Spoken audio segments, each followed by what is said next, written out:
Swami Vivekanand Subharti University, one of the leading universities of North India. 250 acres campus, 220 plus professional and vocational programs, 20,000 plus students, state-of-the-art infrastructure. Come and give wings to your career with Swami Vivekanand Subharti University, where education is a passion. NH58, Meerut, Delhi, NCR.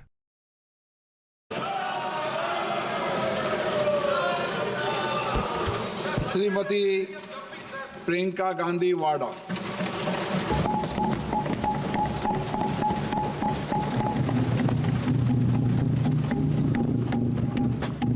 नमस्कार माननीय अध्यक्ष महोदय जी, आज आपने मुझे इस सभा में बोलने का मौका दिया, इसके लिए मैं आपकी बहुत बहुत आभारी हूँ।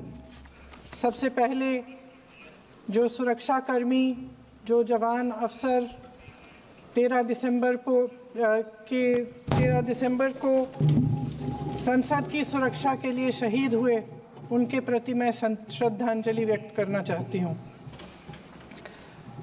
महोदय, हजारों साल पुरानी हमारी देश की, धर्म की एक पुरानी परंपरा रही है। ये परंपरा संवाद, चर्चा की रही है। एक गौरवशाली परंपरा है जो दर्शन ग्रंथों में, वेदों में, उपनिषदों में दिखती है। वाद विवाद और संवाद की हमारी पुरानी संस्कृति है।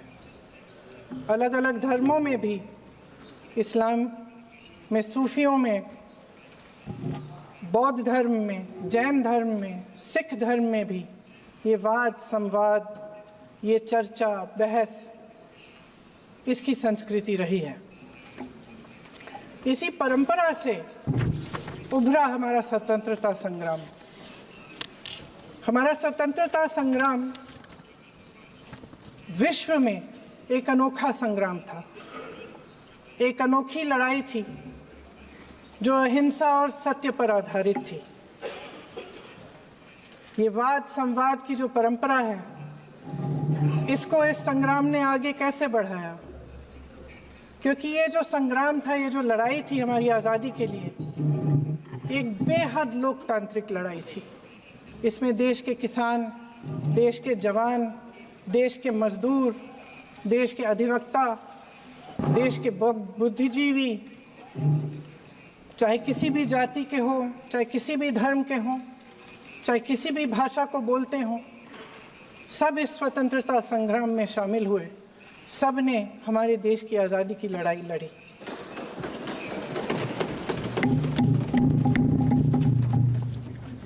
और उसी आज़ादी की लड़ाई से एक आवाज़ उभरी जो हमारी देश की आवाज़ थी। वो आवाज़ ही आज हमारा संविधान है। साहस की आवाज़ थी, हमारी आज़ादी की आवाज़ थी, और उसी की गूंज ने हमारे संविधान को लिखा और बनाया। ये सिर्फ एक दस्तावेज नहीं है। बाबा साहेब अम्बेडकर, मौलाना आज़ाद जी, राजगोपालाचारी जी और जवाहरलाल नेहरू जी और उस समय के तमाम नेता, जैसे आपने कहा, इस संविधान को बनाने की जो कार्य में सालों के लिए जुटे रहे। हमारा संविधान इंसाफ, उम्मीद, अभिव्यक्ति और आकांक्षा की वो ज्योत है जो हर हिंदुस्तानी के दिल में जलती है। अध्यक्ष महोदय, इस ज्योत ने हर एक भारतीय को ये पहचानने की शक्ति दी कि उसे न्याय मिलने का अधिकार है, कि उसमें अपने अधिकारों के लिए आवाज़ उठाने की क्षमता है, कि जब वो आवाज़ उठाएगा तो सत्ता को उसके सामने झुकना पड़ेगा। इस संविधान ने हर एक देशवासी को ये अधिकार दिया कि वो सरकार बना भी सकता है और सरकार बदल भी सकता है।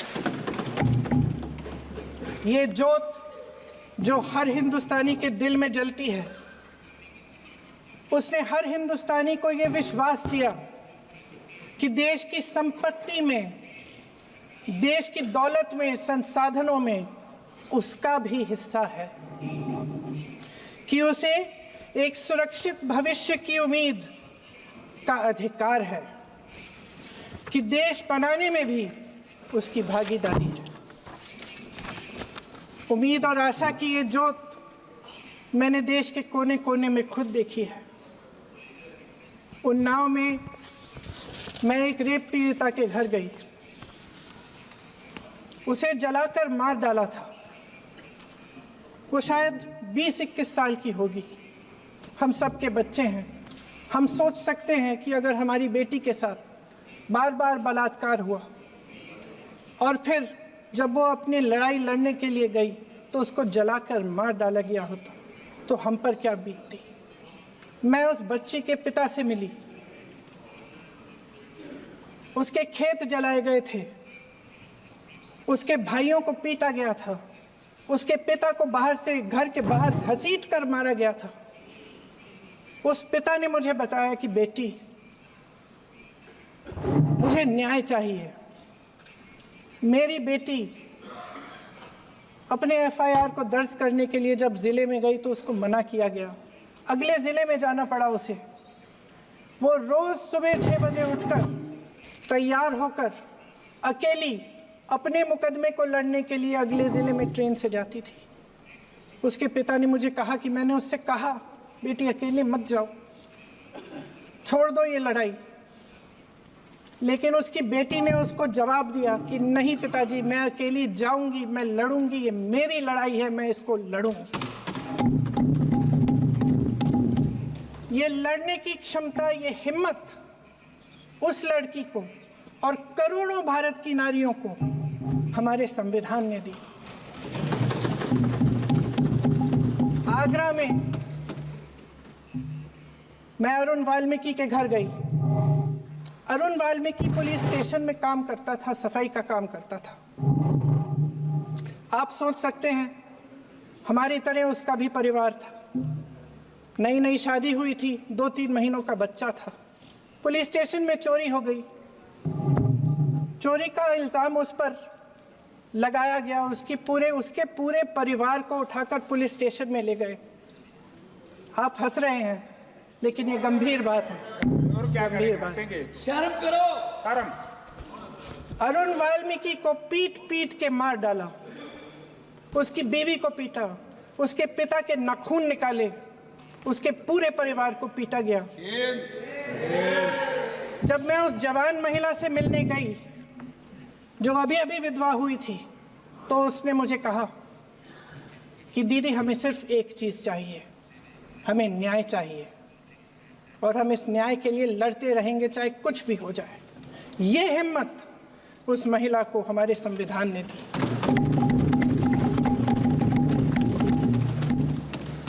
संभल के कुछ लोग आए थे हमसे मिलने, जो मृतकों के परिवार के सदस्य थे। उसमें 2 बच्चे थे, अदनान और उजैर। अब सुनिए। उसमें 2 बच्चे थे, अदनान और उजैर। एक बच्चा मेरे बच्चे की उम्र का है, दूसरा उससे छोटा 17 साल का है। दर्जी के बेटे थे। दर्जी का एक ही सपना था कि वो अपने बेटों को पढ़ाएगा, लिखाएगा। एक बेटा डॉक्टर बनेगा, एक बेटा भी सफल होगा दूसरा बेटा भी अपने जीवन में सफल होगा। उनके पिताजी हर रोज उनको स्कूल छोड़ते थे। उस दिन भी स्कूल छोड़ने के बाद अपनी दुकान में चले गए। उन्हें पता नहीं था कि विवाद हो रहा है। उन्होंने भीड़ देखी, घर आने की कोशिश की तो पुलिस ने गोली से मार डाला। वो 17 साल का बच्चा अदनान मुझसे कहता है, वो 17 साल का बच्चा अदनान मुझसे कहता है कि मैं बड़ा होकर डॉक्टर बन के दिखाऊंगा, मैं अपने पिता का सपना साकार करूंगा। ये सपना, ये आशा उसके दिल में हमारे संविधान ने डाली। अध्यक्ष महोदय, हमारे देश के करोड़ों देशवासियों के संघर्ष में, अपने अधिकारों की पहचान में, इनकी कठिन से कठिन परिस्थितियों से लड़ने की अपार हिम्मत में और देश से न्याय की अपेक्षा में हमारे संविधान की ज्योत जल रही है। मैंने हमारे संविधान की ज्योत को जलते हुए देखा है और इसके साथ साथ ये भी समझा है कि हमारा संविधान एक सुरक्षा कवच है, एक ऐसा सुरक्षा कवच है जो देशवासियों को सुरक्षित रखता है, न्याय का कवच है, एकता का कवच है और अभिव्यक्ति की आज़ादी का कवच है। दुख की बात यह है कि मेरे सत्ता पक्ष के साथी जो बहुत बड़ी बड़ी बातें करते हैं, इन्होंने इन 10 सालों में यह सुरक्षा कवच, सत्ता पक्ष के मेरे साथियों ने ये सुरक्षा कवच तोड़ने का पूरा प्रयास किया है। संविधान में सामाजिक, आर्थिक और राजनीतिक न्याय का वादा है। ये वादा एक सुरक्षा कवच है जिसको तोड़ने का काम शुरू हो चुका है। लैटरल एंट्री और निजीकरण के जरिए ये सरकार आरक्षण को कमजोर करने का काम कर रही है। अगर लोकसभा में ये नतीजे नहीं आए होते तो ये संविधान बदलने का काम भी शुरू कर लेते। सच्चाई ये है अध्यक्ष महोदय कि आज संविधान बार बार इसलिए कह रहे हैं क्योंकि इस चुनाव में इनको पता चल गया कि इस देश की जनता ही इस संविधान को सुरक्षित रखेगी, कि इस चुनाव में हारते हारते जीतने से इन्हें एहसास हुआ कि ये संविधान बदलने की बात इस देश में नहीं चलेगी। आज जनता की मांग है कि जाति जनगणना हो। सत्ता पक्ष के मेरे साथी ने इसका जिक्र किया। ये जिक्र भी आज इसलिए हो रहा है क्योंकि चुनाव में ये नतीजे आए। ये जाति जनगणना इसलिए जरूरी है ताकि हमें पता चले कि किसकी क्या स्थिति है और नीतियां उस हिसाब से बने। इनकी गंभीरता का प्रमाण ये है कि जब चुनाव में पूरे विपक्ष ने जोरदार आवाज उठाई कि ये जाति जनगणना होनी चाहिए, तो इनका जवाब देखिए। इनका जवाब भैंस भाग भैंस चुरा लेंगे, मंगलसूत्र चुरा लेंगे, इनका ये जवाब था। ये गंभीरता है इनकी जाति जनगणना पर। महोदय, हमारे संविधान ने आर्थिक न्याय की नींव डाली, किसानों, गरीबों और को जमीन बांटी, भूमि सुधार किया, जिसका नाम लेने से कभी कभी आप झिझकते हैं और कभी कभी उनका नाम धड़ाधड़ इस्तेमाल किया जाता है अपने आप को बचाने के लिए। उन्होंने HAL, BHEL, SAIL, GAIL, ONGC, NTPC, railways, IIT, IIM, oil refinery, तमाम PSU बनाए। अध्यक्ष महोदय, उनका नाम पुस्तकों से मिटाया जा सकता है, उनका नाम भाषणों से मिटाया जा सकता है, लेकिन जो उनकी भूमिका रही इस देश की आज़ादी के लिए और इस देश के निर्माण के लिए, वो इस देश में से कभी मिटाया नहीं जा सकता। 75 सालों में जनता का भरोसा रहा कि नीतियां बनेंगी तो जनता की भलाई के लिए बनेंगी। जल जंगल जमीन का अधिकार मिला आदिवासी भाई बहनों को। इंदिरा जी ने बैंकों का राष्ट्रीयकरण करवाया, खदानों का राष्ट्रीयकरण कराया। कांग्रेस और यूपीए की सरकारों में शिक्षा का, भोजन का अधिकार मिला। 75 सालों में जनता का भरोसा मिला। पहले संसद चलती थी तो जनता की उम्मीद होती थी कि सरकार महंगाई और बेरोजगारी पर चर्चा करेगी, कोई उपाय निकालेगी, कोई रास्ता निकालेगी। लोग मानते थे कि अगर कोई नई आर्थिक नीति बनेगी तो देश की अर्थव्यवस्था को मजबूत बनाने के लिए बनेगी, तो भारतीय बाजार को मजबूत बनाने के लिए बनेगी, उनके भविष्य को मजबूत बनाने के लिए बनेगी। किसान और आदिवासी भाई बहन भरोसा करते थे कि यदि जमीन के कानून में संशोधन होगा तो उन्हीं की भलाई के लिए होगा। आप नारी शक्ति की बात करते हैं। आज चुनाव की वजह से शायद इतनी बातचीत हो रही है नारी शक्ति के बारे में, क्योंकि हमारे संविधान ने महिलाओं को यह अधिकार दिया, उनकी शक्ति को परिवर्तित किया वोट में।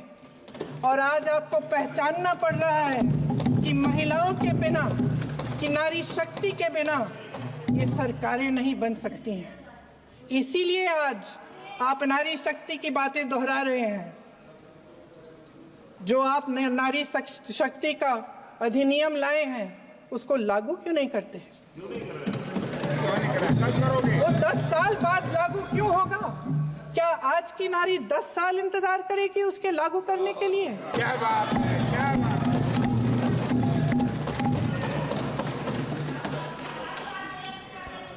आज संसद में बैठे हुए सत्ता पक्ष के मेरे साथी ज्यादा से ज्यादा अतीत की बातें करते हैं। 1900 किस में क्या हुआ, कब हुआ, नेहरू जी ने क्या किया। अरे वर्तमान की बात करिए, देश को बताइए आप क्या कर रहे हैं, आपकी जिम्मेदारी क्या है? कि सारी जिम्मेदारी जवाहरलाल नेहरू की है। अध्यक्ष महोदय जी, ये सरकार आर्थिक न्याय का सुरक्षा कवच तोड़ रही है। आज संसद में बैठी ये सरकार बेरोजगारी और महंगाई से जूझ रही हमारी जनता को क्या राहत दे रही है? कृषि के कानून भी बड़े बड़े उद्योगपतियों के लिए बन रहे हैं। सही एमएसपी को छोड़िए, डीएपी तक नहीं मिल रहा है।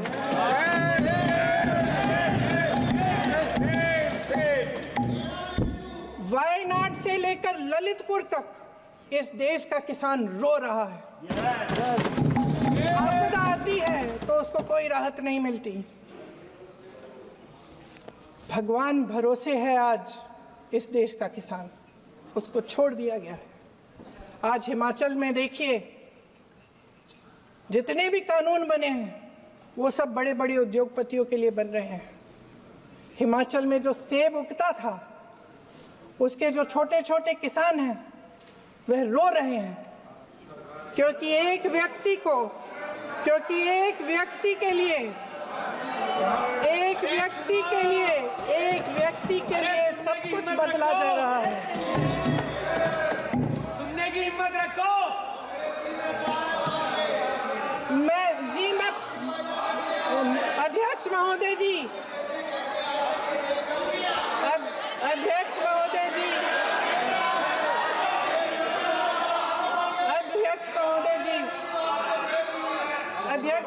जी, अडानी जी को सारे कोल्ड स्टोरेज प्रदेश की सरकार ने नहीं दिए। अडानी जी को सारे कोल्ड स्टोरेज आपकी सरकार ने दिए हैं। देश देख रहा है कि एक व्यक्ति को बचाने के लिए 142 करोड़ देश की जनता को नकारा जा रहा है।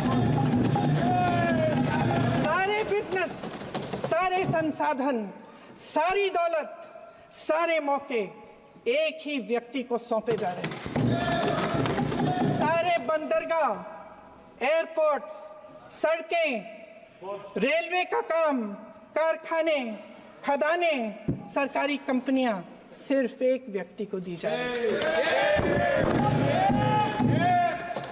जनता के मन में हमेशा ये विश्वास होता था कि अगर कुछ नहीं है तो संविधान हमारी सुरक्षा करेगा, मगर आज आम लोगों के बीच ये धारणा बनती चली जा रही है कि सरकार सिर्फ अडानी जी के मुनाफे के लिए चल रही है।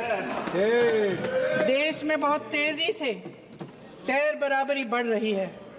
जो गरीब है वो और गरीब हो रहा है, जो अमीर है वो और अमीर हो रहा है। इस सरकार ने आर्थिक न्याय की भी सुरक्षा कवच तोड़ दिया है। राजनीतिक न्याय की जब बात होती है, मेरे सत्ता पक्ष के साथी आज खड़े हुए और तमाम गिनती करने लग गए कि ऐसा हुआ वैसा हुआ, 1975 में जो हुआ। तो सीख लीजिए ना, आप भी सीख लीजिए, आप भी अपनी गलतियों के लिए माफी मांग लीजिए। आप भी बैलेट पे चुनाव कर लीजिए, आप भी बैलेट पे चुनाव कर लीजिए। दूध का दूध, पानी का पानी हो जाएगा।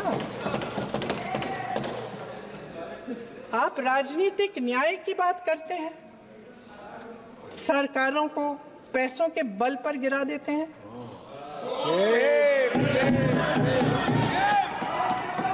मेरा आग्रह है कि अपन संविधान में सकारात्मक बोले।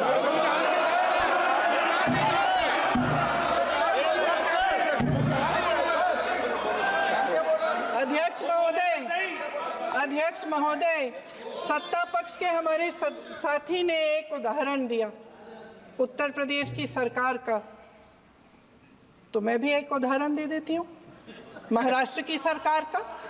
मैं भी एक उदाहरण दे देती हूँ हिमाचल की सरकार को तोड़ने की कोशिश किसने की, पैसों के बल पे की, गोवा की सरकार। तमाम उदाहरण राजस्थान की। क्या ये सरकारें जनता ने नहीं चुनी थी? क्या संविधान इन पर लागू नहीं था? पूरी देश की जनता जानती है कि इनका हंसती है, जानती है कि इनके यहाँ तो वॉशिंग मशीन है।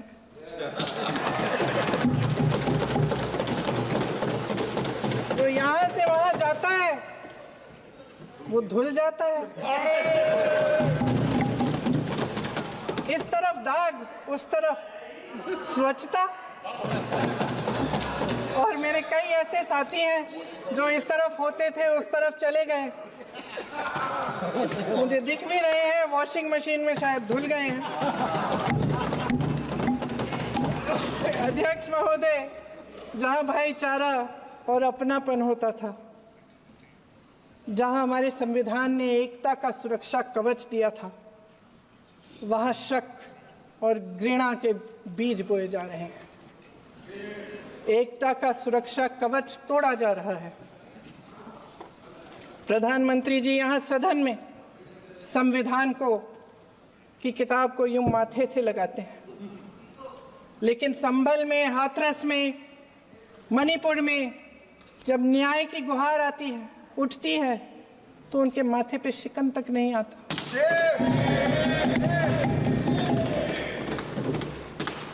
शायद समझ नहीं पाए हैं कि भारत का संविधान संघ का विधान नहीं है।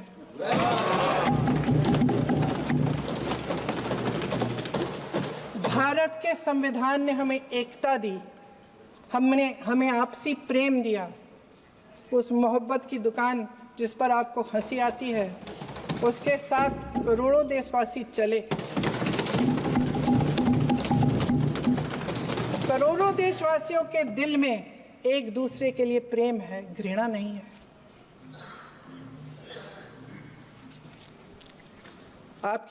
इनकी जो विभाजनकारी नीतियां हैं, उसका नतीजा हम रोज देखते हैं।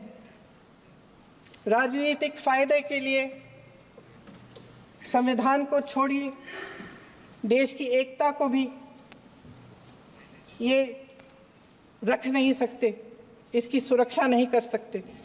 हमने संभल में देखा, मणिपुर में देखा। दरअसल इनका कहना है कि अलग अलग इस देश के अलग अलग हिस्से हैं, कैमरा। लेकिन हमारा संविधान कहता है कि ये देश एक है और ये देश एक रहेगा। जहां खुला विवाद होता था, अभिव्यक्ति का सुरक्षा कवच होता था, इन्होंने भय का माहौल पैदा किया है। सत्ता पक्ष के मेरे साथी अक्सर 75 सालों की बात करते हैं, लेकिन इन 75 सालों में ये उम्मीद, आशा, ये अभिव्यक्ति की ज्योति कभी थमी नहीं, कभी बुझी नहीं। इस देश की जनता ने खुलकर आलोचना की, निडर होकर धरने किए, प्रदर्शन किए। जब जब जनता नाराज हुई तब तब सत्ता को ललकारा, उसे चेतावनी दी, बड़े से बड़े नेताओं को कटघरे में खड़ा किया, उनसे जवाब मांगा, न्याय मांगा। इस देश के छोटे छोटे से नुक्कड़ की दुकानों में, चाय की दुकानों में, इस देश के घरों में, गलियों में, मोहल्लों में, अखबारों में, प्रकाशन घरों में, न्यायपालिकाओं में चर्चा कभी बंद नहीं हुई। लेकिन आज ये माहौल नहीं है। आज जनता को सच बोलने से डराया जाता है, धमकाया जाता है। पत्रकार हो या विपक्ष का नेता हो या किसी यूनिवर्सिटी का प्रोफेसर हो, छात्र संघ हो या कर्मचारियों का संगठन हो, सबका मुंह बंद कराया जाता है। किसी पे ईडी, किसी पे सीबीआई, किसी पे इनकम टैक्स, फर्जी मुकदमे लगवाए जाते हैं, जेल में डाल दिया जाता है। विपक्षी नेताओं को जेल में डाल दिया जाता है, उनको सताया जाता है। किसी को नहीं छोड़ा इस सरकार ने। देशद्रोही कह कह के उत्तर प्रदेश में मुझे याद है कुछ अध्यापिकाएं प्रदर्शन कर रही थी, उन पर मुकदमा डाल दिया देशद्रोही का, उन्हें देशद्रोही कह दिया। इन्होंने देश का पूरा माहौल भय से भर दिया है। इनकी मीडिया की मशीन झूठ फैलाती है, तरह तरह के आरोप लगाती है, और शायद वह भी भय में ही है। महोदय, मैं इस सदन को याद दिलाना चाहती हूँ कि ऐसा डर का माहौल देश में अंग्रेजों के राज में था। जब इस तरफ बैठे हुए गांधी की विचारधारा वाले लोग आज़ादी की लड़ाई लड़ रहे थे और उस तरफ वाली विचारधारा वाले लोग भय में रहकर अंग्रेजों के साथ साठ-गांठ कर रहे थे। लेकिन अध्यक्ष महोदय, भय का भी अपना स्वभाव होता है। भय फैलाने वाले हमेशा भय का खुद शिकार बन जाते हैं। ये प्रकृति का नियम है। आज इनकी भी यही हालत हो गई है। भय फैलाने के इतने आदी हो गए हैं कि खुद भय में रहने वाले हैं। चर्चा से डरते हैं, आलोचना से घबराते हैं। कई दिनों से हम मांग रहे हैं कि चर्चा करिए, लेकिन चर्चा करने की हिम्मत ही नहीं है।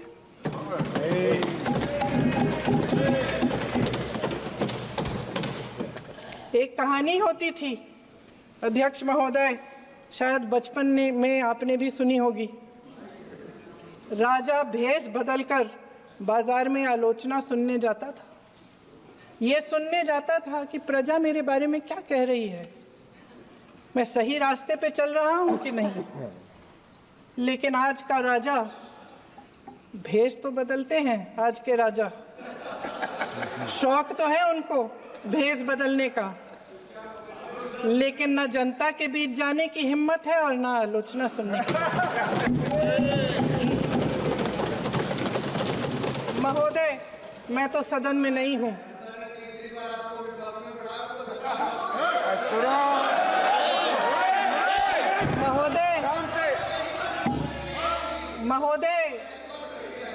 महोदय, जनता में बहुत विवेक है, ये सही है।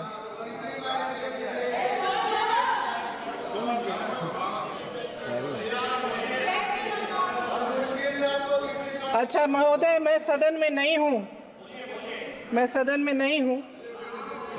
कुछ हाँ ठीक है, मैं सदन में नहीं हूँ, मात्र 15 दिनों से आ रही हूँ। लेकिन मुझे ताज्जुब होता है कि इन 15 दिनों में इतनी बड़े इश्यूज हैं, इतनी बड़ी बातें हैं। प्रधानमंत्री जी मात्र एक दिन के लिए, शायद 10 मिनट के लिए दिखे हैं सब।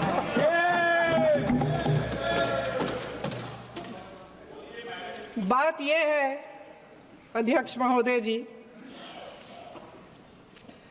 कि ये देश भय से नहीं, साहस और संघर्ष से बना है। इसको बनाने वाले देश के किसान, जवान, देश के करोड़ों मजदूर और गरीब जनता है। संविधान इनको साहस देता है। मेहनती मिडिल क्लास है और इस देश के जो करोड़ों देशवासी हैं, जो रोजाना भयंकर परिस्थितियों का सामना करते हैं, उनको साहस देता है।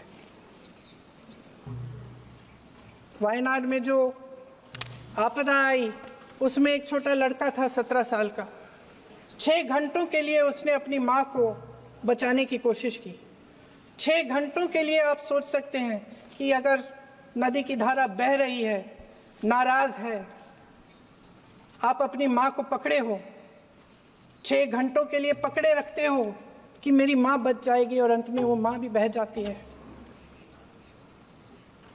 उस लड़के का साहस, उन महिलाओं का साहस जो पीड़ित हैं लेकिन फिर भी अपनी लड़ाई लड़ रहे हैं, उन संभल के बच्चों का साहस जिनके पिताजी अभी अभी गुजर गए लेकिन फिर भी उनके सपनों को साकार करने की हिम्मत है, उनका साहस है। वो साहस इस संविधान ने दिया है।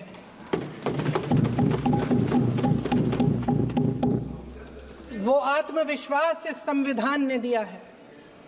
ये देश भय से नहीं चल सकता, ये देश साहस से ही चलेगा। भय की भी सीमा होती है, और जब वो सीमा पार हो जाती है, जब किसी को इतना दबाया जाता है कि उसको लगने लगता है कि अब मेरे पास खोने के लिए कुछ नहीं है, तब उसमें एक ऐसी शक्ति पैदा होती है जिसके सामने कोई कायर खड़ा नहीं हो सकता। ये देश कायरों के हाथों में ज्यादा देर तक कभी नहीं रहा है। ये देश उठेगा, ये देश लड़ेगा, सत्य मांगेगा, सत्यमेव जयते। जय हिंद। अगले